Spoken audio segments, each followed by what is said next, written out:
अस्सलामुअलैकुम, this is me Fiza Riaz. Face to face में आपको खुश आमदीद कहते हैं। हमारी तरफ से, पूरी टीम की तरफ से आप सबको रमज़ान की मुबारकबाद।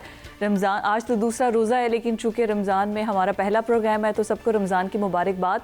और इसके साथ एक और मुबारकबाद भी वसूल कीजिए कि पूरी दुनिया के सामने जिस तरीके से डोनाल्ड ट्रंप पाकिस्तान के वज़ीर आज़म की पाकिस्तान के फ़ील्ड मार्शल की तारीफ़ कर रहा है, इस पर पूरी कौम का सर फ़ख्र से बुलंद हो जाना चाहिए कि आखिर गज़ा पीस बोर्ड में जब ये इजलास हो रहा था गज़ा की रिहैबिलिटेशन के लिए, जो डोनाल्ड ट्रंप ने लास्ट ईयर के एंड में इस बोर्ड का ऐलान किया था और उसके बाद ये कहा था कि वहाँ पर रिहैबिलिटेशन के अमल को सक्सेसफुल बनाने के लिए मुस्लिम ममालिक का किरदार बहुत अहम है और उन मुस्लिम ममालिक में पाकिस्तान का किरदार बहुत अहम है। इस वजह से जब इतने ममालिक के सुदूर वहाँ पर मौजूद है, लेकिन ख़ास तौर पर शहबाज शरीफ का नाम लेके और बताना कि great guy, good guy, tough guy, field marshal के बारे में, और ऐसा नहीं है कि उन्होंने पहली बार कहा है, हर बार कहा है, यानी कि वो पाकिस्तान के ना तो फील्ड मार्शल से इम्प्रेस हैं, बल्कि साथ ही साथ जो पाकिस्तान की जो जियो पोलिटिकल सिचुएशन है, डिप्लोमेटिक मूव जिस तरीके से हम चल रहे हैं, हमारी जो जियो स्ट्रेटेजिक पोजीशन है उसको बराबर करता है ये कि सुपर पावर जो दुनिया की है अमेरिका, उसको ज़रूरत है पाकिस्तान की। एक तो ये बड़ा खुश आइंद है और गज़ा पीस बोर्ड जो बनाया गया है, वी रियली होप सो कि जिस मकसद के लिए ये बनाया गया है वो रिहैबिलिटेशन का अमल जल्द से जल्द मुकम्मल हो सके।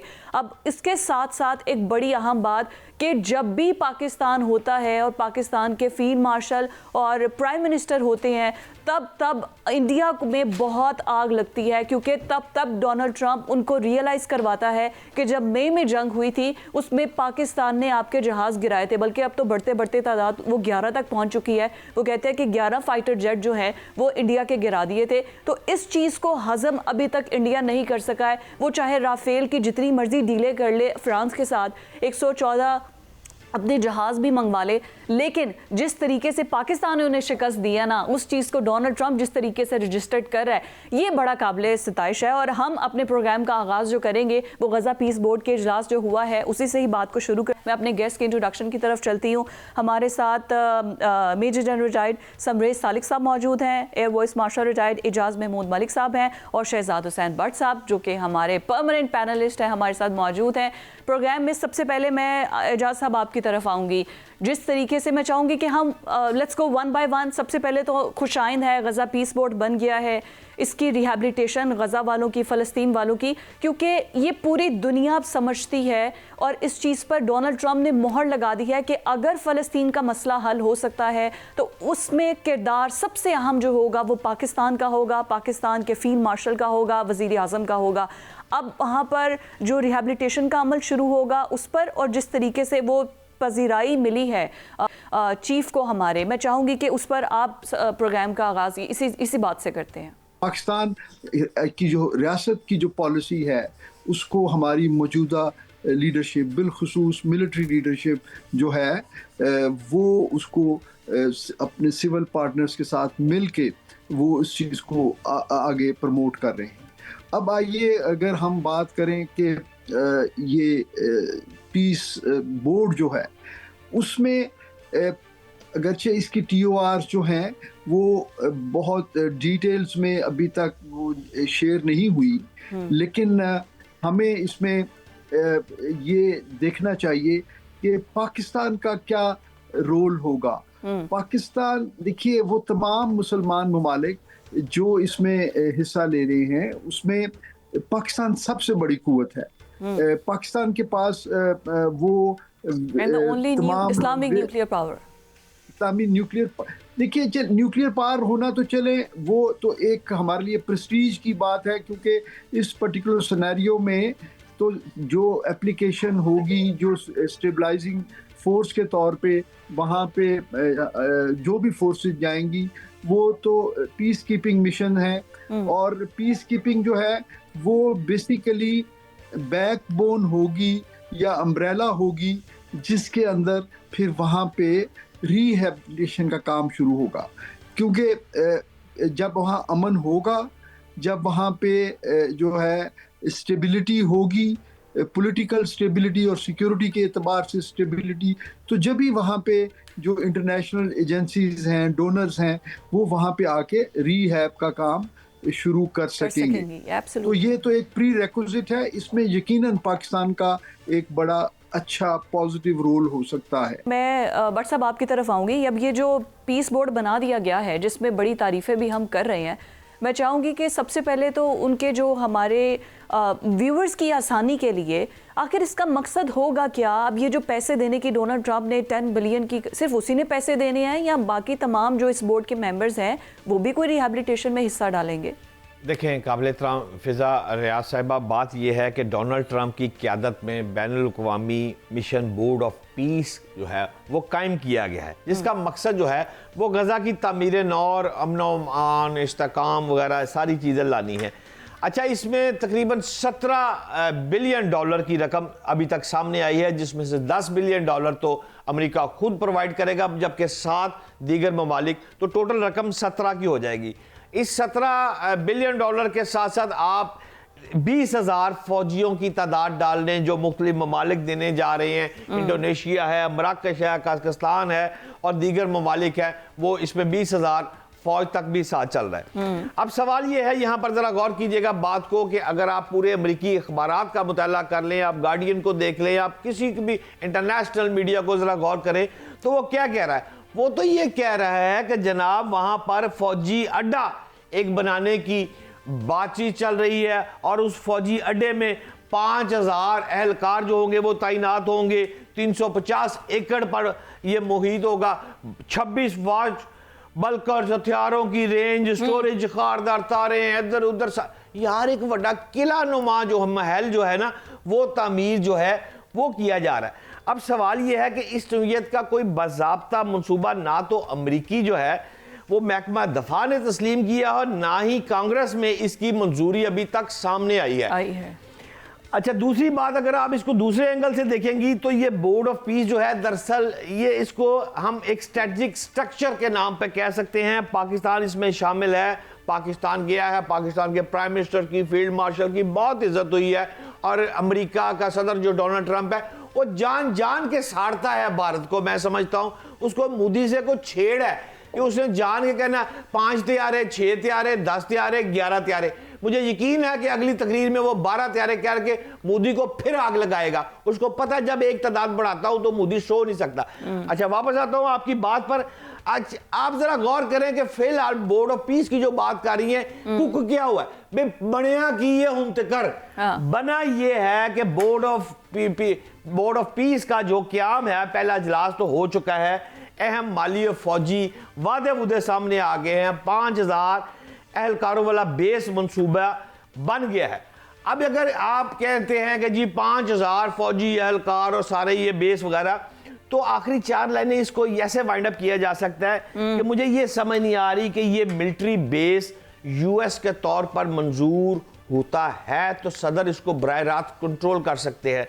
अदरवाइज ये बोर्ड ऑफ पीस एक अलग बैनुल-अक़वामी जो है वो सिक्योरिटी ढांचा है जिसको डायरेक्टली नहीं कंट्रोल कर सकते। बिल्कुल ठीक है भट्ट साहब, बड़ा ब्रीफली आपने हमें बता दिया। समरेश सालिक साहब, आपको अब आवाज आ रही है? सर, मैं पहले भी आपसे यही क्वेश्चन पूछ रही थी कि अब हम जो पीस ऑफ बोर्ड तो बन गया, उसका पहला इजलास भी हो गया, पैसे भी इकट्ठे हो गए और गल्फ कंट्रीज़ ने, इस्लामिक कंट्रीज़ ने कह दिया कि जी वाकई हम चाहते हैं कि फ़लस्तीन के अंदर अमन कायम हो। अब हमास को डिसआर्म करने की बातें तो हो रही हैं, लेकिन इस्राएली ट्रूप्स जो वहाँ पर मौजूद हैं उनको भी तो बैक फुट पर जाना होगा। तो क्या पीस बोर्ड वाकई में इन्फ्लुएंस कर सकेगा बेंजामिन नेतन्याहू को, इस्राएली ट्रूप्स को, या सारी जिम्मेदारी फिर हमास को डिसआर्म करने की और हम पर आ जाएगी? थैंक यू वेरी मच, आपने मधु किया। सबसे पहले हमने पूरी दुनिया को देखना है जो कि नॉन रूल बेस्ड वर्ल्ड बन चुकी है। Might is right. चाहे वेनेजुएला को प्रेसिडेंट को उठा लें, चाहे गाजा में जो है ना वो बुलडोज कर दें सब कुछ, ईरान के ऊपर अटैक कर दें, तो ये जो कुछ भी हो रहा है ये अल्ट्रा वायर और beyond the scope of UN हो रहा है। यूएन को इतना ज्यादा क्रिपल कर दिया गया कि उन्हें थ्रेट्स दी गई कि हम आपको वो नहीं देंगे, फंडिंग नहीं करेंगे। सो beyond mandate of the UN, number 1। Number 2, हमने मैम ये भी देखना होगा कि इस वक्त 2 बोर्ड्स एग्जीक्यूट हो रहे हैं। एक बोर्ड ऑफ पीस है और एक बोर्ड ऑफ वॉर है। दोनों इन बोर्ड्स में फैक्ट्रीज जो हैं वो मुस्लिम्स हैं और बेनिफिशरी जो है वो इजराइल है। डेफिनेटली आप चाहते हैं कि गजा में पीस हो, लेकिन उसके साथ दूसरा क्वेश्चन ये होगा कि वो पीस किसकी फेवर में होगी। अगर कल को वो पीस इजराइल की फेवर में है और हम इन्वॉल्व हो जाते हैं हमास को डिसआर्म करने में, तो क्या दिस विल बी मतलब एप्रिशिएबल होगा या नॉन एप्रिशिएबल होगा। सेकंड ये है कि एक तरफ कंकरेंटली अभी इस वक्त राइट एट दिस मोमेंट एक तरफ बोर्डा पीस हो रहा है, दूसरी तरफ जो है वो फोर्सेस अरेड हैं टू अटैक ईरान। एक तरफ वॉर हो रही है, एक तरफ पीस हो रही है, एक तरफ कंस्ट्रक्शन की बातें हो रही हैं, दूसरी तरफ डिस्ट्रक्शन की बातें हो रही हैं। और दूसरा अगर आप देखें कि ये जो बोर्डा पीस है इसमें जो कंट्रीज हैं, कोई आपको हैवीवेट कंट्री नजर आता है जो कि कल को अमेरिका या इजराइल को डिक्टेट कर सके कि एक फेयर डील और जस्ट डील होनी चाहिए, नॉट अ सिंगल वन। तो मेरे नज़दीक ये कोई वर्केबल सोल्यूशन नहीं है। अब अगर ये हॉस्टिलिटीज ईरान और अमेरिका के दरमियान में शुरू होती हैं तो पहली जो कैजुअलिटी होगी वो ये बोर्डा पीस होगा। सो डायकोटमस है चीज़ें, एक तरफ हरदर्मी है, एक तरफ जुल्म है, एक तरफ ज्यादती है, दूसरी तरफ से डिमांड की जा रही है कि आप हमारी टर्म्स के ऊपर पीस लें और कोऑपरेट करें। तो मेरे नज़दीक ये कोई बहुत अच्छी ऑप्शन नहीं है। आपकी बात तो बिल्कुल ठीक है, आपका पॉइंट बिल्कुल ठीक है, बट सर अगर हम अपना शमूलियत इख्तियार नहीं करेंगे, अपना वेट नहीं रखेंगे, तो फिर तो वही रह जाएगी ना कि बाकी क्या यूरोपियन कंट्रीज आके गजा वाला मसला हल करेंगे। बात ठीक है कि हम एक तरफ वॉर की तरफ जा रहे हैं, दूसरी जाने पीस की बातें कर रहे हैं, ईरान वाली स्टोरी पे बाकी यहीं से आके गुफ्तगू को बढ़ाते हैं कि फिर ये किस किस्म का पीस हुआ कि हम एक तरफ बोर्ड बना रहे हैं कि गजा में पीस आ जाए, दूसरी जानिब हम पूरी तैयारी, हम नहीं मतलब अमेरिका पूरी तैयारी करके बैठा हुआ है कि कब ईरान के ऊपर अटैक कर देना है बस और 10-12 दिनों के अंदर। ब्रेक के बाद यहीं से गुफ्तगू को बढ़ाते हैं। ब्रेक के बाद खुशामदीद। अमेरिका पूरी तैयारी कर रहा है कि ईरान के ऊपर अटैक करना है। जब एक रिपोर्टर ने डोनाल्ड ट्रंप से ये क्वेश्चन किया तो उन्होंने कहा कि बहुत जल्द पता चल जाएगा कि हमने 10-12 दिन के अंदर कि हमने ईरान पर अटैक करना है या फिर ईरान हमसे डील मांगने के लिए खुद आएगा। ये उन्होंने कहा कि अभी भी 10-12 दिन की टाइमलाइन दे दिया है। दूसरी जानिब यूनाइटेड नेशंस को ईरान की जानिब से ख़त लिखा गया है कि अगर ऐसी कोई हरकत होती है, अमेरिका हम पे अटैक करता है या कुछ भी होता है, तो फिर हालात बेकाबू होंगे। हम जो है वो पूरा अपने आप को सिक्योर करने का या जवाब देने का पूरा इरादा रखते हैं। तो इस टाइम टेंशन तो क्रिएट हुई है, लेकिन जो खामनाई का आयतुल्ला खामनाई ने जो इतना बड़ा स्टेटमेंट दिया है कि आप चाहे जेरार्ड फोर्ड ले आएँ, आप चाहे सरहदों के करीब कितने बड़े बड़े बहरी बेड़े लाकर खड़ा कर दें, फिर चाहे वो कोई भी हो, दुनिया की सबसे सुपर पावर ने ये सब कुछ किया हो, हमारे पास ऐसी टेक्नोलॉजीज़ हैं कि हम ज़ेरे समंदर जाकर आपकी इन तमाम जहाज़ों को ख़राब कर सकते हैं, उन पर अटैक कर सकते हैं, उनको निशाना बना सकते हैं, आपकी तनसीबात पर भी अटैक किया जा सकता है। तो ईरान को कमज़ोर ना समझे। अब दोनों जानिब से इस किस्म के बयानात आना और जिनेवा के अंदर जो एक दौर चल रहा था ओमान की कोशिशों से कि भाई किसी तरीके से टेबल टॉक पर बात आ जाए, तो टेबल टॉक भी बिल्कुल बेकाबू है और उस पर भी कोई हासिल वसूल कुछ भी नहीं है। मैं एजाज महमूद मलिक साहब हमारे साथ पहले मौजूद हैं। सर, मैं जैसे सालिक साहब बड़ी अच्छी उन्होंने बात की कि ये दोनों चीज़ें पैरेलल नहीं चल सकती हैं। एक तरफ डोनाल्ड ट्रंप कह दे कि हम पीस बोर्ड बना रहे हैं, दूसरी जानिब कह दे कि हम ईरान पर अटैक कर रहे हैं। तो इस टाइम ईरान का जो जवाब है, जिस तरीके से पूरी की पूरी सिचुएशन आयतुल्ला खामनाई संभाल रहे हैं और डिप्लोमेटिक ईरान जिस तरीके से जवाब दे रहा है, आपको क्या लगता है कि इस टाइम कौन स्ट्रॉन्ग पोजीशन पर है? जी, मेरा ये कंसिडर्ड ओपिनियन है कि ईरान इसको अगर हम कंपेयर करें आज से चंद माह पहले पिछले साल में जब ईरान का अटैक हुआ, उस वक्त के मुकाबले में आज ईरान डिप्लोमेटिकली बहुत बेहतर पोजीशन में है। ईरान ने बड़े अच्छे तरीके से अपना जो डिप्लोमेटिक रिस्पांस किया। आप ये देखिए कि इस खिते में बावजूद इसके कि रूस जो है वो अपनी जंग में मसरूफ़ है, लेकिन रूस ने भी जो है इन प्रिंसिपल वो ईरान का जो है जो स्टांस है उसको वो सपोर्ट कर रहे हैं। चाइना बड़े प्रोएक्टिवली ईरानियन साइड पे उनका टिल्ट है। और फिर आप ये देखिए कि खिते के जो अरब ममालिक हैं जिनकी एयर स्पेस और इंस्टॉलेशंस पिछले कॉन्फ्लिक्ट में ईरान पर अटैक में इस्तेमाल हुई थी, इस बार उन्होंने उसके डिक्लाइन किया है। हाथ खड़े कर दिए। हाथ खड़े कर दिए हैं। तो ये सारी चीज़ें जो हैं, ये ईरानियन लीडरशिप की जो रेजिलियंस है, ईरानी कौम की जो रेजिलियंस है, और जो उनकी डिप्लोमेटिक हैंडलिंग है इस पूरे इशू की, उसकी जो है वो उसका टिल्ट जो ईरान की तरफ है वो इसमें बड़ा वाज़े नज़र आता है। बाकी देखें, अगर अमेरिका यहाँ पे अपनी अल्टीमेटली फोर्स एप्लीकेशन के लिए वो आ जाते हैं, वो अपने यहाँ पे फोर्सेस की जो डिप्लॉयमेंट है उसको बढ़ा रहे हैं, आल्दो ईरान की जो ऑफेंसिव पावर इतनी ज़्यादा नहीं है कि जिसके लिए अमेरिका को इतनी बड़ी यहाँ पे फोर्स प्रोजेक्शन की ज़रूरत हो, लेकिन वो चूँकि इस खित्ते में, और वो बेसिकली मेरा अब तक ख्याल ये है कि वो ईरान को इंटिमिडेट करना चाहते हैं, उनको कोर्स करके वो अपनी टर्म्स पे उनके साथ डील करना चाहते हैं, इसलिए वो ओवर प्ले कर रहे हैं अपनी फोर्स को। लेकिन हाइपोथेटिकली अगर वो वाकई ही अटैक करना चाहते हैं और ये फोर्सेस इस इंडियन ओशन रीजन में और पर्शियन गल्फ के एरिया में डिप्लॉय होती हैं, तो फिर उसकी फ्लिप साइड ये है कि वो ईरान को एक बड़ी टारगेट रिच इन्वायरमेंट खुद प्रेजेंट कर रहे होंगे, क्योंकि ईरान के पास शायद मेनलैंड अमेरिका पर अटैक करना तो मुमकिन नहीं है। अगर जंग होती है तो उसमें उनका जो डिक्लेयर्ड रिस्पांस है वो यही है कि वो इस खित्ते में सबसे पहले वो इजराइल पे अटैक रिटेलिएटरी स्ट्राइक्स करेंगे अपने ड्रोन्स और मिसाइल से, जैसे उन्होंने पिछली बार किया। और दूसरे वो इस खित्ते में जहां पर भी अमेरिकन ट्रूप्स हैं, अमेरिकन इंस्टॉलेशन है, मिलिट्री, उनको अटैक करेंगे। और यही प्लान जो है वो पहले ईरान अपना बता भी चुका है कि हम फिर तो अब अगर उस इंस्टॉलेशन के अंदर अमेरिका खुद अपने हाई वैल्यू एसेट्स लेके आ रहा है, तो वो इसका मतलब है कि ईरान के लिए तो फिर आसानी होगी कि अगर उनको इतनी ज्यादा टारगेट रिच एनवायरनमेंट मिल रही है तो वो उसमें उनकी कामयाबी की जो रेशोज़ हैं वो बढ़ जाएंगी। मैं भट्ट साहब आपकी तरफ आती हूँ।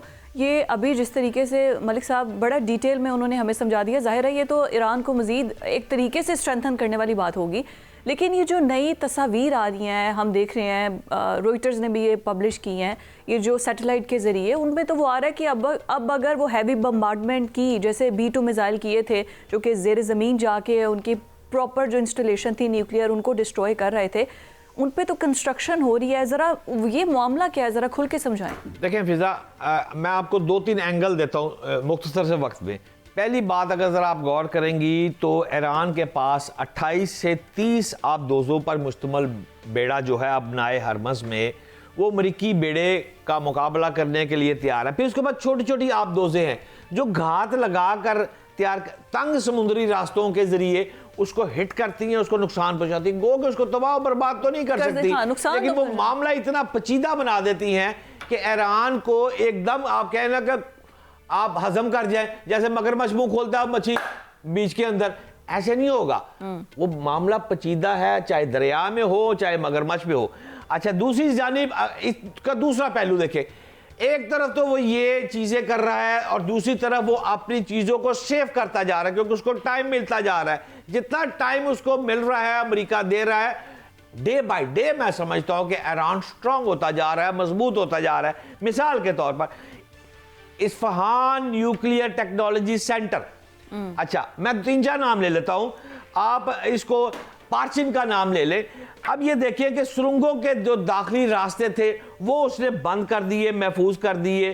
पार्चिन के अंदर नई तंसीबात, वो उसने कंक्रीट और मिट्टी की तह लगाकर हिफाजती जो है वो हसार बना दिया है। अच्छा, इस तरह ज़मीनी ढांचे को मजबूत किया। मतलब कि ईरान कर क्या रहा है? क्या ईरान जंग की तैयारी कर रहा है या दो साइड पे खेल रहा है? सेफ भी कर रहा है अपने आप को और अटैक भी आ रहा है। अब इस चीज का बड़ा इंकशाफ जो हुआ है वो तस्वीर वाली जो आपने बात की है, ये जारी की है राइटर ने, जिससे पूरी दुनिया में इस वक्त ये डिस्कस हो रही है। वो तस्वीर आ गई है ईरान की मंजर आम पर। ये ISIS यानी कि इंस्टीट्यूट, एब्रीवेशन है institute of science and international security. अच्छा, ISIS ये एक हुकूमती आप कहें, इंतफाई तज्जिया कह लें, और इसने जो तस्वीर बनानी होती है भाई ये डायरेक्टली मीडिया को जारी नहीं करते। ये तस्वीर खबर जो अदारे हैं ये एक तहकीक होती है, तहकीक के बाद फिर राइटर जैसा बड़ा अदारा जिसने ये तस्वीर हासिल करके उसको आसान जबान में आवाम को बताया है कि ये सैटेलाइट से जो तस्वीर उतारी गई है इस वक्त ईरान की, इससे ईरान डे बाय डे महफूज होता जा रहा है। बिल्कुल ठीक हो गया, मैं ईरान महफूज होता क्या जा रहा है, उसने अपने आप को ऑलमोस्ट महफूज बना लिया है।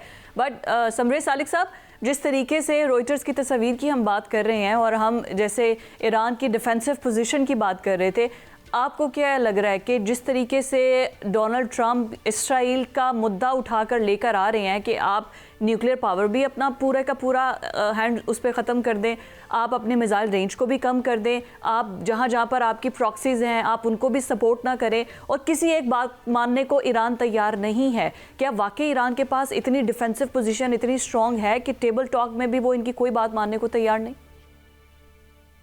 Thank you very much. मैं ये कहना चाहूँगा कि कोई भी बड़ी ताकत डायरेक्टली खुद नहीं लड़ना चाहती बल्कि अपनी प्रॉक्सीज के थ्रू लड़ती है।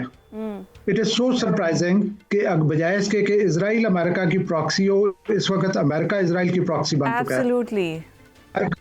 अमेरिका जो है वो बिडिंग कर रहा है इजराइल की। इनिशियल डिमांड जो अमेरिका की थी वो न्यूक्लियर रिलेटेड थी कि न्यूक्लियर वेपन नहीं होंगे। मिसाइल से रिलेटेड जो कंडीशन है वो इजराइल ने इंक्लूड करवाई है। बोर्ड ऑफ पीस में इजराइल के प्राइम मिनिस्टर ने पार्टिसिपेट नहीं किया, ही वाज़न्ट देयर। जो मेन पार्टी है उसका प्राइम मिनिस्टर है ही नहीं। जो पैलेस्टीनियन है, जो सेकंड पार्टी है, उनका भी कोई रिप्रेजेंटेटिव नहीं है। तो अब ये देखें कि जो एक्शंस या जो भी एक्टिविटीज नजर आती हैं उनको हम एनालाइज करके अखज़ करते हैं कि what could be the actual situation. Iranian अभी तक बच नहीं हुए।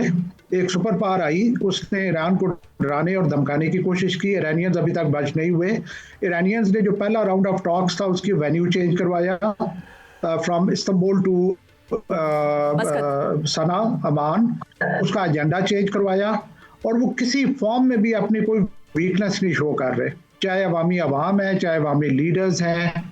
मेरे नज़दीक जैसे जैसे टाइम गुजर रहा है अमेरिका के लिए मुश्किल होता जा रहा है कि वो कोई मिलिट्री एक्शन करे। यहाँ पे फिजा में ये कहना चाहूँगा कि कोई भी पर्सनालिटी, चाहे वो मोदी है या प्रेसिडेंट ट्रंप है, जिस चीज़ से उनको कॉन्फिडेंस आता है कि मैं इस वजह से जीतता हूँ अपने डुअल्स, वही चीज़ आखिर में उन्हें लेके डूबती है। मोदी साहब जो थे वो हमेशा से फैब्रिकेटेड नैरेटिव्स के ऊपर जीते थे, 25 में बुरे तरीके से पिटे। ट्रंप साहब का ये ख्याल है कि मैं लोगों को ब्रोबीट करके, आर्म ट्विस्ट करके मैं अपना मकसद निकाल सकता हूँ। मेरे नज़दीक वो अभी इस बुरी सिचुएशन में फंस गए हैं कि अगर वो वॉर इनिशिएट करते हैं तो पहली तो बात यह है कि वो इजराइल की डिक्टेशन पे कर रहे हैं और दूसरा इस वॉर को कंट्रोल करना बहुत मुश्किल होगा।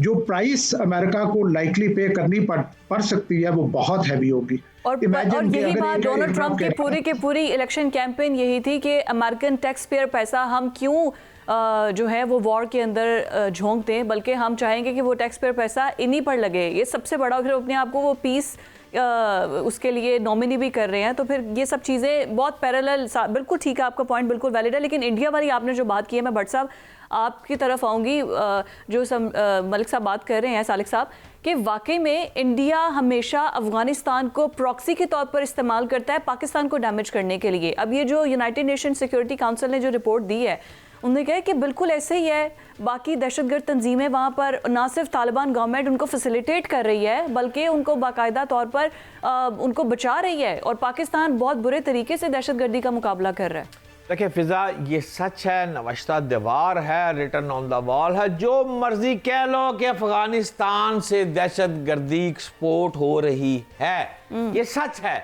अफगानिस्तान ने हकायक जानते हुए भी आंखें दानिस्ता तौर पर मैं समझता हूँ बंद कर रखी है और सारी दुनिया कह रही है, पिट रही है कि अफगानिस्तान की जो बुरी हुकूमत है वो दहशतगर्दों के खिलाफ कुछ नहीं कर रही, वो सिर्फ अपने कामों में मसरूफ़ है। लेकिन उसके बावजूद अफगानिस्तान की जो हमसाया ममालिक है वो कह रहे हैं, पाकिस्तान कह रहा है, सब कह रहे हैं, लेकिन वो इस बात को तस्लीम नहीं करते। अच्छा, लेकिन जो आपने बात की वो बड़ी खूब है कि यूनाइटेड नेशन की जो बात की कि यूनाइटेड नेशन की सिक्योरिटी काउंसिल की रिपोर्ट जो आई है, अब बात देखिए ना, हाँ मैं तो चलो बाइस्ड हो सकता हूँ ना, मैं अफगानिस्तान के खिलाफ हो सकता हूँ या कोई खिलाफ हो सकता है, but United nation United nation की जो है अक़वाम मुत्तहिदा, उसका तो अफगानिस्तान से कोई मसला नहीं है, उसका कोई लेन देन तो नहीं है, वो पैसा तो रपड़ते नहीं है ना। उसने अफगान तालिबान का जो बयानिया है वो खाक में मिला दिया है। उसने वाज़ह तौर पर जो इनकी टीम थी यूनाइटेड नेशन की, उस टीम की रिपोर्ट जो है वो मंजर आम पे आ गई, जो आप फरमा रही थी।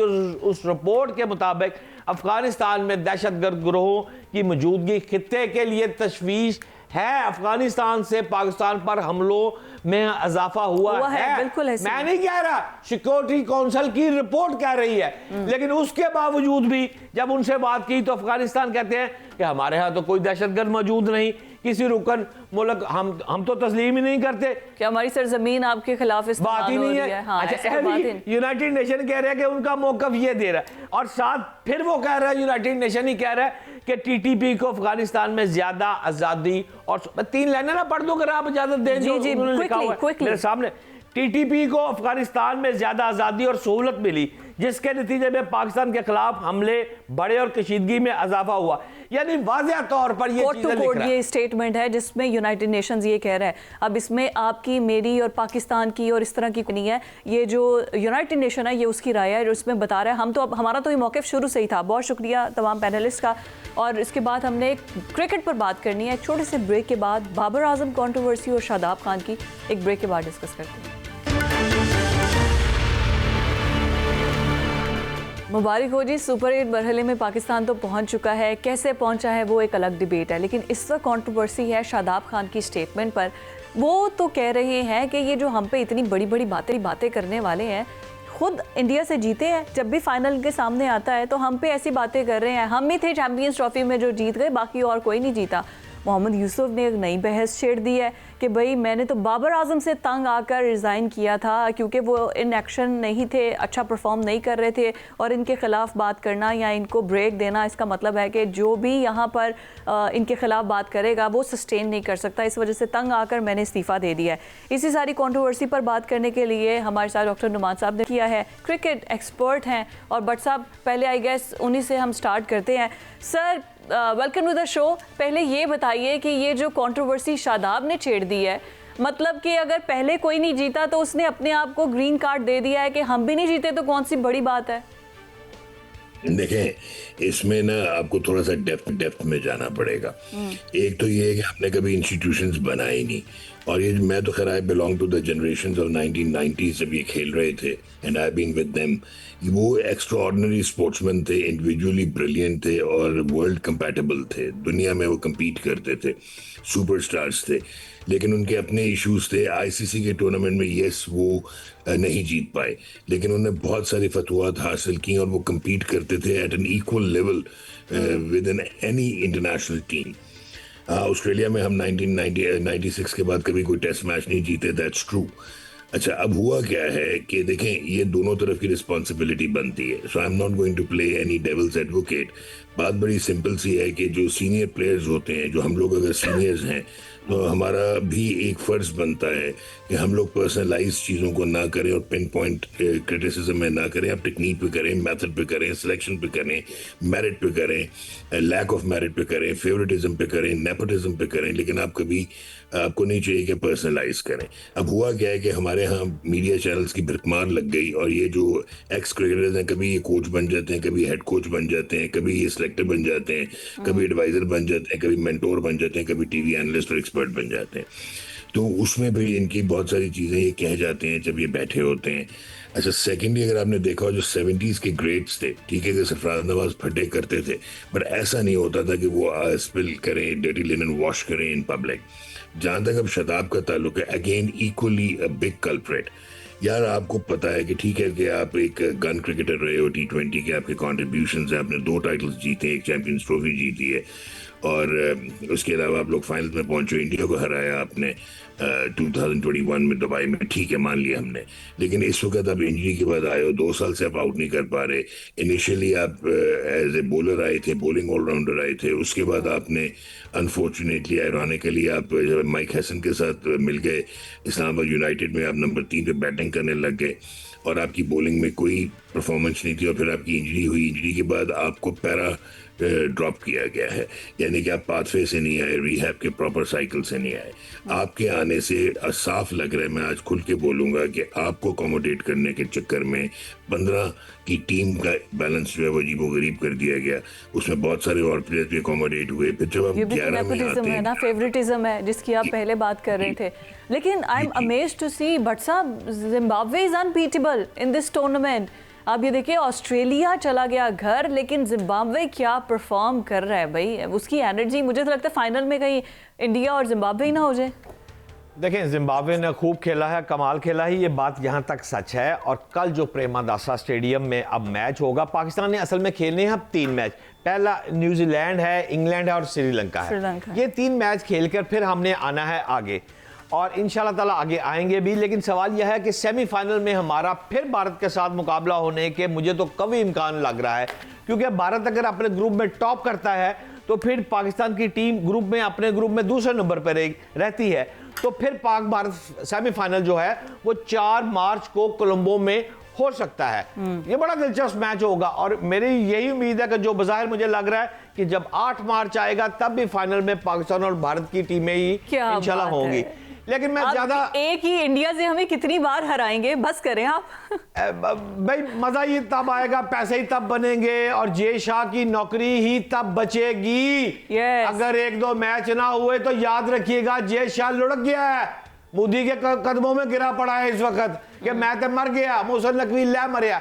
लेकिन मैं मेरा ख्याल है डॉक्टर साहब के सामने तजिया, मैं कोई तजिया नहीं पेश कर सकता। मैं तो सिर्फ 2 लाइनें ये कह सकता हूं कि डॉक्टर साहब इस वक्त आप अपने दिल पे हाथ रख के बताएं कि 3 मैच न्यूजीलैंड, इंग्लैंड और श्रीलंका, ये तीनों जीतकर मैं आगे 8 मार्च को बड़ा टाकरे के लिए जा सकता हूं। तजर्बा क्या कहता है? देखें, आपको मैं बड़ा अच्छा सवाल पूछा आपने। मैं अभी एक बात बीच में रह गई थी, वो ये है कि आप अपनी 11 भी ऑनेस्ट नहीं बना रहे, और आपने नामीबिया के अगेंस्ट इतना डिफेंसिव माइंडसेट शो किया, नामीबिया जैसी टीम के अगेंस्ट, के अब 90 नंबर पे आपने फ़हीम अशरफ को रखा। फ़हीम अशरफ से आपने बॉलिंग नहीं करवाई, नसीम और फ़खर को आपने टूरिस्ट बना के रख दिया। बाबर आजम नंबर 4 पे सिंक ही नहीं होता, उसकी गेम ही नहीं है, वो अपने आप को एम्बेरस कर रहा है, पाकिस्तान टीम को एम्बेरस कर रहा है। साइम अयूब अपनी बॉलिंग की वजह से ओवर शेडो कर जाता है अपनी बैटिंग की फ्रैलिटी को। उसके हालात क्या हैं, बैटिंग में 18 की गालिबन एवरेज है, 118-20 का उसका स्ट्राइक रेट है। अच्छा, अब जब तक आप ऑनेस्ट 11 एक तो सिलेक्ट करें, इब्रार कहीं से बाहर नहीं होता था। इन तीनों में से, फ़हीम में से, नवाज में से और शदाब में से जो है वो एक खेलना चाहिए, 2 फास्ट बॉलर खेलने चाहिए, फ़खर को आना चाहिए। आप विकेट कीपर नहीं लेके गए हुए रेगुलर, उस्मान खान नहीं बिलोंग करता इंटरनेशनल क्रिकेट से। ये तो अब हो गई एक बात।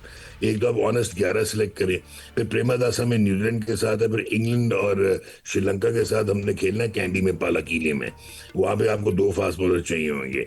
अच्छा, अब से जो एनवायरनमेंट है वो इस किस्म की है, जो कंडीशंस हैं वो इस किस्म की है कि आप जो है ना वो आराम, मुझे लग रहा है कि आप बिल्कुल, मैं आपसे एग्री कर रहा हूँ कि आप खेल जाएंगे सेमीफाइनल। एक चीज़। दूसरी इंपॉर्टेंट चीज़ जो है, बहुत ही इंटेग्रल और इम्पॉर्टेंट है, क्योंकि इसमें इंग्लैंड अभी तक वो उसने अपने वो नहीं कर सका एज ए, जिस तरह की वो टीम है उस किस्म की एग्जीक्यूशन नहीं है। श्रीलंका पैची है, जिसने जिम्बाब्वे से हारी। अभी इन्होंने जिम्बाब्वे की बात की, जिम्बाब्वे में सिर्फ एक फ़र्क आया, एक उनको तगड़ा ऊपर में बैट्समैन मिल गया बेनेट, और मुजर रब्बानी उनके वैसे वर्ल्ड क्लास बॉलर थे। उनके कप्तान में लीडरशिप भी है, सिर्फ कप्तानी नहीं चाहिए थी जिम्बाब्वे को। जिम्बाब्वे को टेक्निकल स्ट्रेटेजी के अलावा लीडरशिप चाहिए थी, जिसके अंदर रजा दिखा रहा है। Leading from the front, bowling करनी है, पावर प्ले में कर लेगा, बैटिंग करनी, कमाल कर रहा है। अब आते हैं हम इंडिया का, भी इन्होंने बात की। देखें, आप इंडिया से जो हार रहे हैं उसकी एक वजह है, जो कि मैं आपको परेशान नहीं करना चाहता। पाकिस्तान क्रिकेट एक 7वें नंबर की टीम है, और अब आप वो बॉटम रैंक टीम्स में से हो गए हैं। क्यों? क्योंकि आपने एडवांस नहीं किया। ये सारी जो बिगर टीम्स हैं इंक्लूडिंग इंडिया, ये लोग जो हैं ये साइंटिफिक इंटीग्रेशन के साथ, मल्टी डिसिप्लिनरी अप्रोच के साथ अब मॉडर्न क्रिकेट खेलते हैं। मॉडर्न क्रिकेट की तरफ आ रहे हैं। हमारे तो अभी फिटनेस के मसले मसाइल ही ठीक नहीं हो रहे हैं। बहुत शुक्रिया डॉक्टर नुमान नियाज़ साहब हमारे साथ मौजूद थे। सर, टाइम बड़ा शॉर्ट। द थिंग इज कि वी रियली विश, जैसे भट्ट साहब ने बात की है, कि हम भी सेमीफाइनल खेलें, लेकिन सेमीफाइनल खेलें और जीते भी, क्योंकि बार बार एक ही इंडिया से हारते हुए मुझे तो बड़ी तकलीफ होती है। आज के प्रोग्राम से इतना ही। रमज़ान में सब मिलकर दुआएं मांगे। अल्लाह हाफ़िज़।